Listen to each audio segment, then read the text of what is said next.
Hello everyone, তোমরা সকলে কেমন আছো? আশা করি তোমরা সকলে খুব ভালো আছো। আর আমরা খুব ভালো আছি। তো দেখো, সকাল সকাল চা দিয়ে তো দিনটা শুরু করে দিয়েছি। সকাল সকাল ঘুম থেকে উঠে স্নান টান করে আমি চা নিয়ে বসে পড়েছি। এবার চায়ের ভেতরে বিস্কুটটা ডুবিয়ে ডুবিয়ে খেতে তো আমার খুব ভালোই লাগে।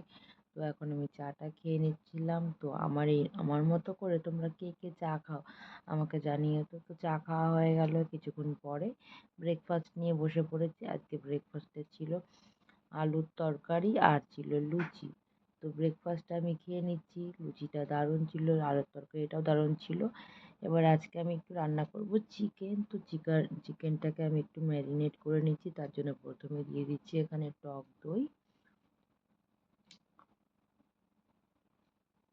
এবার দিয়ে দেবো একটু হলুদ গুঁড়ো পরিমাণ মতো, আর দিয়ে দেবো পরিমাণ মতো নুন, আর দিয়ে দেবো সর্ষের তেল। এবার এটাকে আমি ভালো করে ম্যারিনেট করে নেব। এদিকে দেখো, কড়াইটা বসিয়ে দিয়েছি, কড়াইটাতে গরম হয়ে গেছে, তাই একটু সর্ষের তেল দিয়ে দিলাম। এবার এদিকে চিকেনটাকে আমি এবার ম্যারিনেট করে রাখবো ভালোভাবে। তো দেখো, চিকেনটা ভালোভাবে ম্যারিনেট করে নেওয়া হয়ে গেছে। এবার চিকেনটাকে আমি একটু ঢেকে রেখে দেবো। আর এদিকে যে তেলটা গরম হয়েছে, এর ভেতরে আমি চিকেনের জন্য যে আলুটা কেটে নিয়েছি, এই আলুগুলোকে আমি ভেজে নেব একে একে।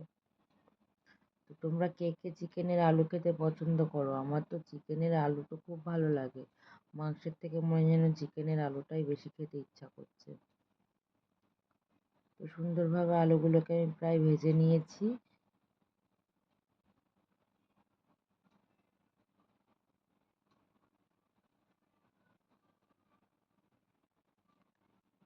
আলুগুলো ভেজে নেওয়া হয়ে গেছে, তুলে নিয়েছি। এবার ওই আলু ভেজে নেওয়া তেলের ভেতরে এখানে আমি কিছু গোটা গরম মশলা ফোড়নে দিয়ে দিয়েছি। এখানে আছে লবঙ্গ, দারচিনি, এলাচ, আর দিয়ে দিয়েছি তেজপাতা। এখানে আমি পেঁয়াজ কেটে রেখেছিলাম, ওই পেঁয়াজগুলোকে এবার দিয়ে দিলাম। এখানে একটু বেশি পেঁয়াজ দেওয়া হয়ে গেছে, যেহেতু পেঁয়াজটা আমি কাটিনি। আমাদের যে রান্নার দিদি আছেন, ওনাকে বলেছিলাম, উনি একটু বেশি কেটে ফেলেছিলেন, তো আমি সবটাই দিয়ে দিয়েছি। কি আর করা যাবে।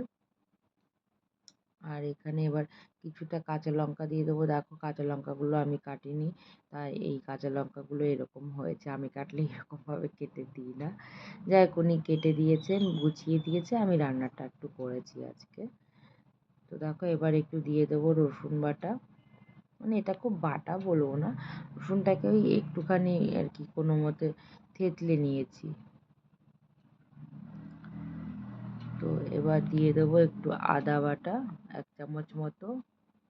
আর এখানে গুলে রেখেছি একটু জিরে গুঁড়ো, ধনে গুঁড়ো, লঙ্কা গুঁড়ো, মানে ওই লাল হওয়ার জন্য, মানে রেড চিলি পাউডারটা একটু সামান্য পরিমাণে একটু গরম জলে গুলে রেখেছিলাম, সেটাই আমি দিয়ে দিলাম।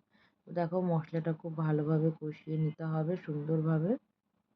কারণ মশলাটা যদি ভালোভাবে কষিয়ে নেওয়া না হয় না, রান্নার স্বাদটা সেই রকমভাবে আসে না। আর চিকেনে তো ভালোভাবে মশলাটা অবশ্যই কষিয়ে নিতে হয়। তো এবার এই ম্যারিনেট করে রাখা চিকেনগুলোকে আমি একে একে দিয়ে দেবো। তো হ্যাঁ, তোমরা কে কে চিকেন খেতে পছন্দ করো জানিও তো। আমার তো চিকেন খেতে খুব ভালো লাগে, মাটন তেমন আমি একটা খাই না। তো চিকেনটাই বেশি খাওয়া হয়। আর ওখানে থাকলে তো আমাদের চিকেন এখন খুব একটা খাই না। তো বাড়িতে এসেছি, তার জন্য একটু চিকেন খাওয়া, মানে রান্না হচ্ছে। মানে রান্না তো হয়, কিন্তু সব দিন তো আর আমি করি না। তো আজকে চিকেনটা হচ্ছে বলে বললাম, আমিই চিকেনটা দাও, আমি একটু করি। মানে এতদিন পর চিকেন খাবো, তো নিজের মনের মতো করে যদি একটু না খাই তাহলে কি করে হবে বলো তো। তো দেখো, চিকেনটা কষিয়ে নেওয়া অনেকটা হয়ে গেছে প্রায়। এই দেখো, একটু জল জল রয়েছে, এখনো ভালোভাবে কষিয়ে নেওয়া হয়নি চিকেনটাকে।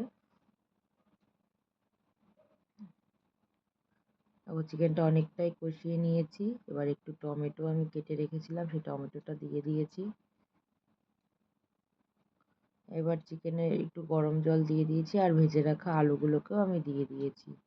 তো এই মাঝখানে আমি ছেলেকে স্নান করিয়ে খাইয়ে চলে এসেছি। এবার চিকেনটা আমার রেডি হয়ে গেছে। এবার এটাকে নামিয়ে নেওয়ার আগে উপর থেকে একটু গরম মশলা গুঁড়ো দিয়ে দিলাম। আর তো আমার এই রান্নার রেসিপিটা তোমাদের কেমন লেগেছে অবশ্যই জানিও। আর ভালো লাগলে একটা লাইক, কমেন্ট, শেয়ার অবশ্যই করো। আর তোমরা যারা যারা এই ভিডিওটা দেখছো, তাদের সকলকে জানাই অনেক অনেক ভালোবাসা আমার তরফ থেকে। তো যদি ভালো লেগে থাকে তো একটু শেয়ার করো। আর আজকের মতো এখানেই ভিডিওটি শেষ করলাম।